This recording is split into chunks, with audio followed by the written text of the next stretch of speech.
Alors on corrige les exercices supplémentaires en trigonométrie. Donc ici c'est l'exercice 4A.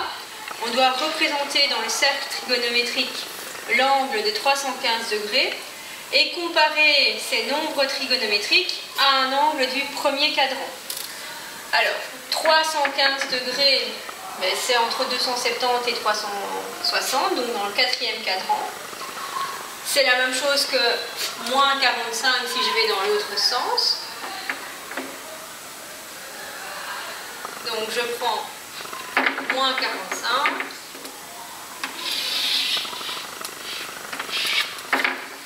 Et j'ai ici mon angle de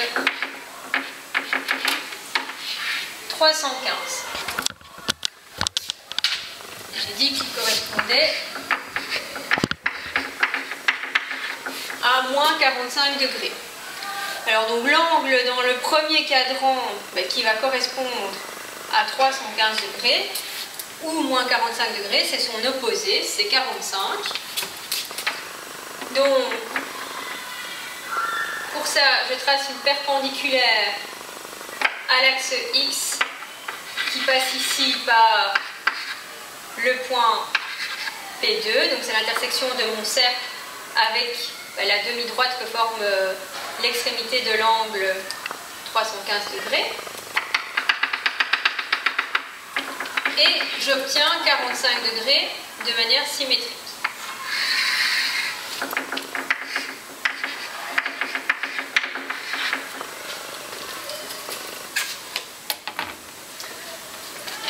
Si je dois regarder leur cosinus, donc cosinus de 45,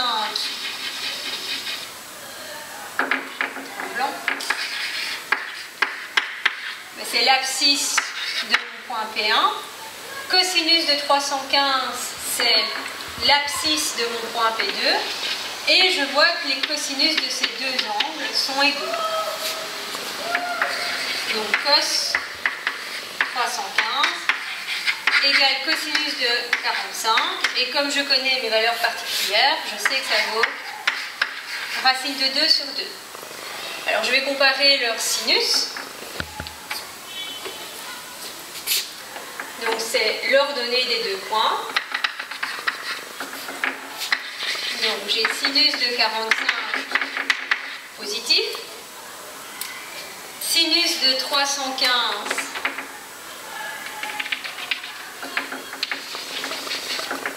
négatif. Et donc je peux écrire sinus de 315 comme l'opposé de sinus de 45, puisque c'est à la même distance de 0 mais les signes opposés. Donc moins sinus de 45, et donc moins racine de 2 sur 2. Je vais faire la même chose avec tangente et cotangente. Donc, tangente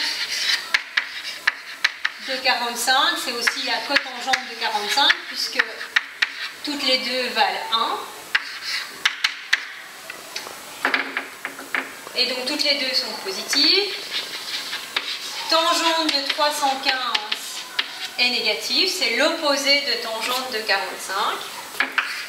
Donc tangente de 315, c'est moins tangente de 45, et donc moins 1.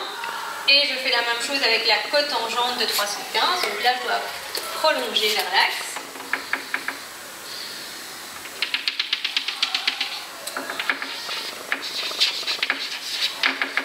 Je suis également du côté négatif, donc les cotangentes sont aussi opposées.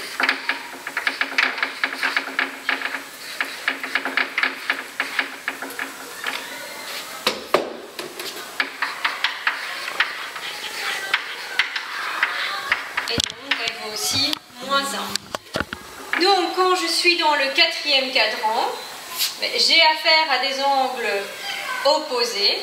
Comment je vérifie que les angles sont opposés? Je les additionne, donc 315 plus 45, je trouve 360. Et 360, c'est un tour complet, donc c'est le même endroit que quand on a 0 degré. La somme des deux vaut 360, ce sont des angles opposés.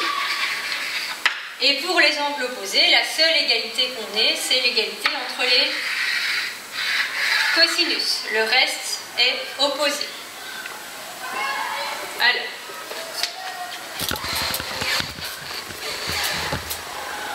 on passe maintenant à 120 degrés, c'est-à-dire on change de cadran. On va voir ce qu'il se passe dans le deuxième cadran. Donc, je représente 120 degrés dans le deuxième cadran.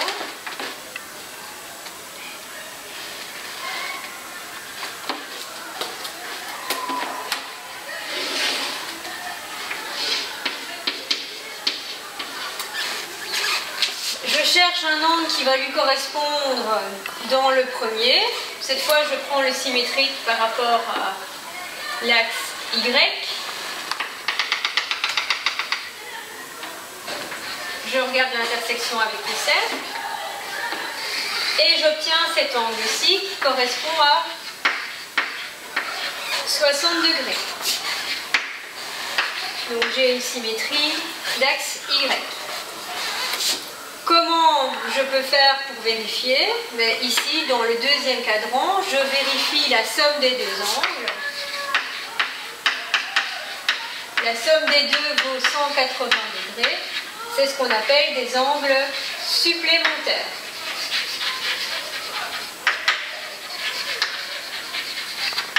Donc, entre le quatrième et le premier, on avait des angles opposés. Entre le premier et le deuxième, on a des angles supplémentaires. Je représente à nouveau cosinus. Donc cos de 60 positif. Cos de 120 négatif. Donc les cosinus ici sont opposés. Je peux écrire que cos de 120 c'est moins cosinus de 60. Tableau des valeurs particulières, c'est moins 1/2. Je vais faire la même chose pour les sinus. Donc sinus de 60, donc l'ordonnée du point. Sinus de 120, l'ordonnée du point P2. Et je tombe exactement au même endroit.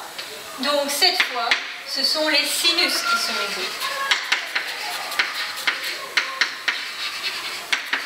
Alors je connais mon tableau des valeurs particulières, donc je sais que c'est racine de 3 sur 2. Je vais aussi comparer les tangentes et les cotangentes. Alors, pour tangente, je vais effacer ce que j'ai dit ici. Je prolonge jusqu'à l'axe des tangentes. Donc je vois que je vais avoir une intersection juste ici au-dessus. Tangente 60. Positive. Si je fais tangente 120, ben je prolonge cette fois vers le bas. Et donc, j'ai une tangente négative. Elles sont opposées. Tangente 120 degrés, c'est moins tangente de 60 degrés. Donc, moins racine de 3. Cotangente, pour 60, intersection avec l'axe des cotangentes, toujours positive. Pour 120, je trouve une cotangente négative. Donc, elles sont opposées.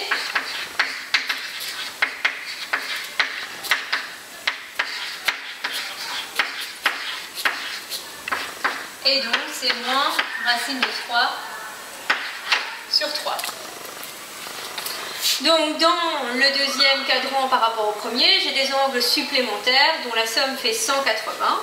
Et cette fois, la seule égalité, c'est entre les sinus. Pour le reste, ben, c'est opposé.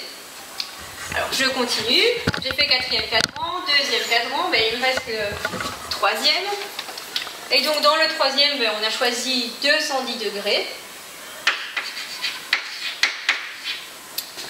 210, ben je sais que c'est 180 plus 30. Donc je vais faire 30 degrés à partir de 180.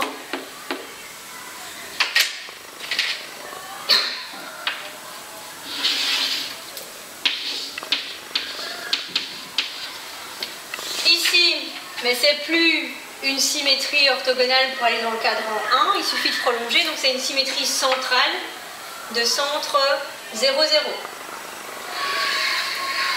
Et donc cet angle-ci correspond à celui-ci, c'est-à-dire 30 degrés, puisque j'ai fait 180 plus 30. Donc point P1, point P2 sur le cercle. Cette fois, la relation entre les deux, c'est 210 moins 30 qui fait 180. La différence vaut 180. Quand c'est une différence, on met anti. Donc ce sont des angles anti supplémentaires.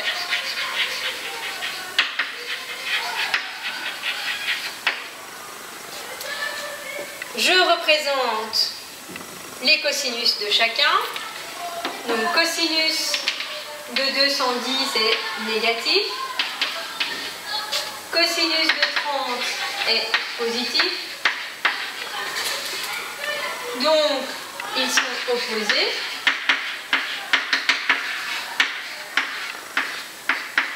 Je connais mes valeurs particulières, donc c'est moins racine de 3/2. Je représente les sinus, donc sur l'axe Y. Sinus de 210 est négatif. Sinus de 30 est positif, donc ils vont être opposés.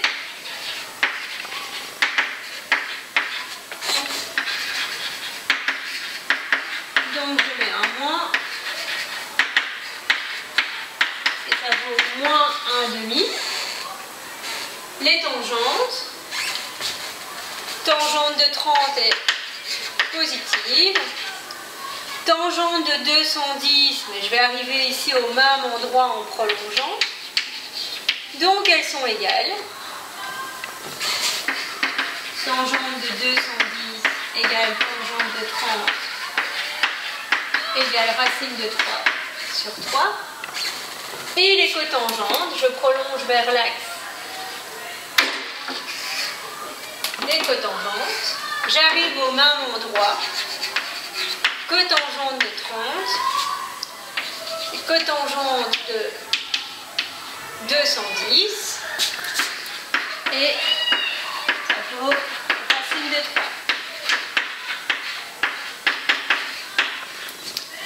Donc, ce qu'on peut retenir,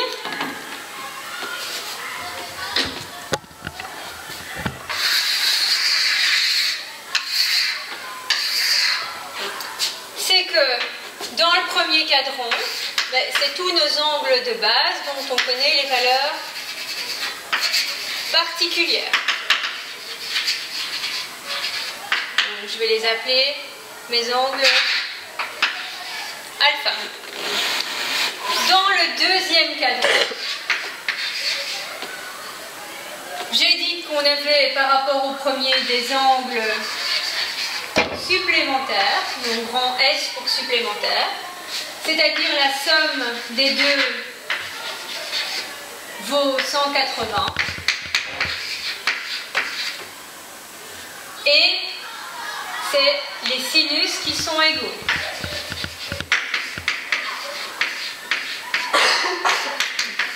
Donc sinus de 180 moins alpha vaut sinus alpha. La somme des deux vaut bien 180. 180 moins alpha plus alpha, 180. Le reste est opposé, donc on mettrait des moins partout. Q3 par rapport à Q1 sont des angles anti-supplémentaires. Cette fois, c'est plus la somme, mais la différence qui vaut 180. Et dans ce cas-ci, c'est tangente et cotangente où on garde l'égalité, le reste est opposé. Si je fais 180 plus alpha moins alpha, ça fait bien 180, donc j'ai bien des angles anti-supplémentaires. Et dans le quatrième cadran, alors on a des angles opposés, c'est-à-dire dont la somme par rapport au premier vaut 0 degré. Et là, ce sont les cosinus qui sont égaux, donc cos de moins alpha égale cos alpha. Pour le reste, on mettra des moins. Et ce sont bien des angles opposés puisque leur somme vaut bien 0.